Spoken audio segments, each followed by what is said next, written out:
Hi family, welcome to a new video. On today's video, we are making these delicious, tasty and easy to make mahamris. Yes, I'm going to show you a step-by-step method of how to get these perfect mahamris. And without further ado, let's get right into the video.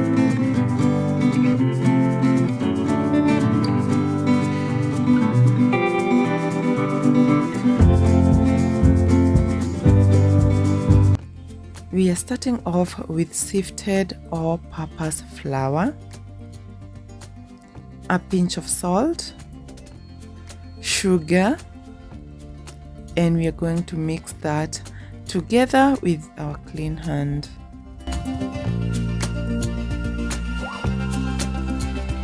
We are going to add instant yeast. Mix that together as well. You can use a whisk, fork, or your clean hands. I'm going to add cooking oil. Mix that together as well. And then we are going to use water, warm water, for kneading. You can switch warm water with coconut milk or even milk if you like, but for this recipe I'm going to use water because it gives also good results for the mahamris. This is a beginner friendly recipe, that's why I'm using simple ingredients that you can get in your kitchen or find in your local store.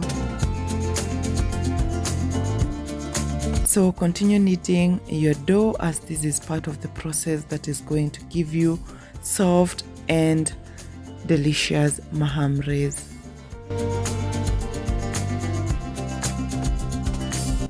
Mix and knead your dough as you need, and if you find your dough is a little bit sticky, you can just splash a little bit of flour, like 2 spoons, on the dough and continue kneading it. Do not be tempted to add so much flour on this dough, as the measurements are supposed to be correct. Now this is a perfect time to start stretching our dough. Sprinkle all-purpose flour on your working surface, and this is where you're going to start stretching your dough. This is going to be for 8 to 10 minutes. Yes, you need to have a soft dough that is not sticking to your hands so that you can also get soft mahamris.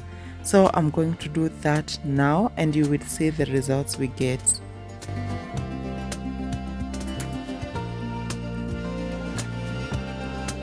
When that is done, our dough has come up together nicely.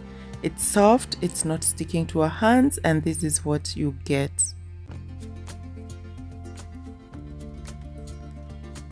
Now it's time to let our dough rest. So in my preparation bowl, I'm going to add a little bit of oil, put my dough back in, cover it up, and let it rest for 30 good minutes in room temperature.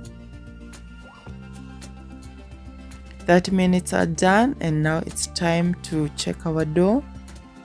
It has risen so perfectly, and now we are going to start working on it.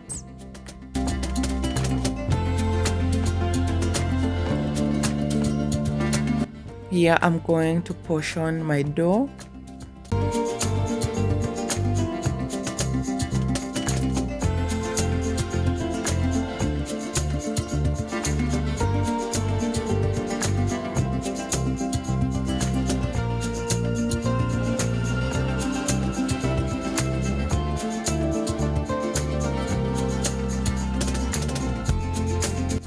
You can actually weigh them if you want them to be of the same weight.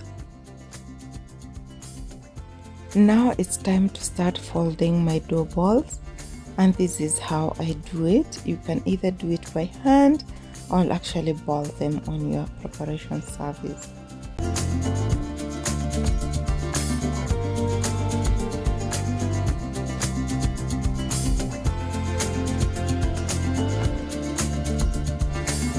And this is how my dough balls are looking like. I will continue until all the mixture is done.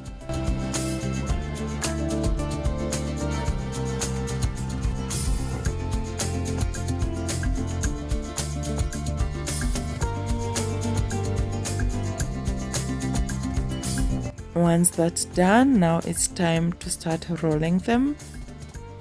The process is easy. I'm just going to dust a little bit of my flour on the surface. Take my rolling pin and roll them just easily, not so much, as this little piece is going to give me 4 pieces. So with my cutter, I'm going to go right ahead and just push on that piece into 4. I'll put that aside, continue with the process until all my dough balls are rolled and cut into pieces.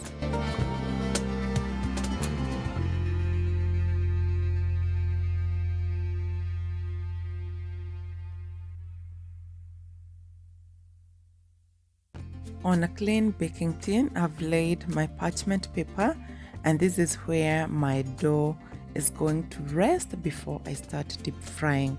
This is to ensure that I give it time to rise again, because the mahamris need time for the yeast to do its work. So for this time, I'm going to let the dough rest for 15 minutes, 10 to 15 minutes, and then they rise nicely. So arrange as much as you can, and then with a clean kitchen towel, cover them up and let them rest for 10 to 15 minutes.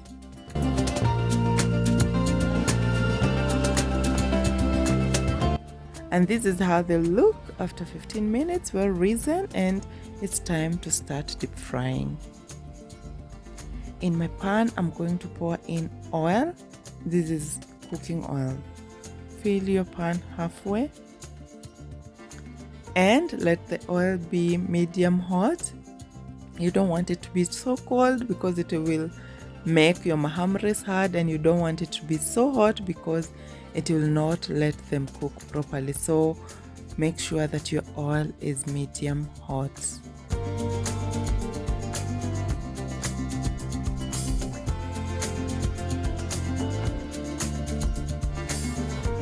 Once I dip my mahamris in oil, I'll let them start rising, and then I'll keep turning them.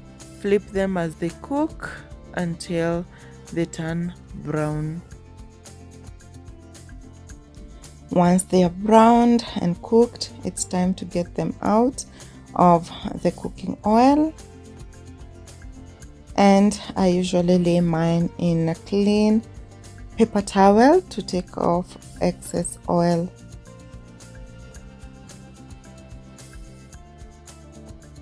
Repeat the same process until all the batches of your mahamris are cooked. I let mine have the golden brown look because I think they look perfect and they are delicious this way.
So when all this is done, then we are getting to the best part where we do the taste test and test our mahamris and how delicious they are. That's easy how this recipe is. I hope you give it a try. Let me know what you think.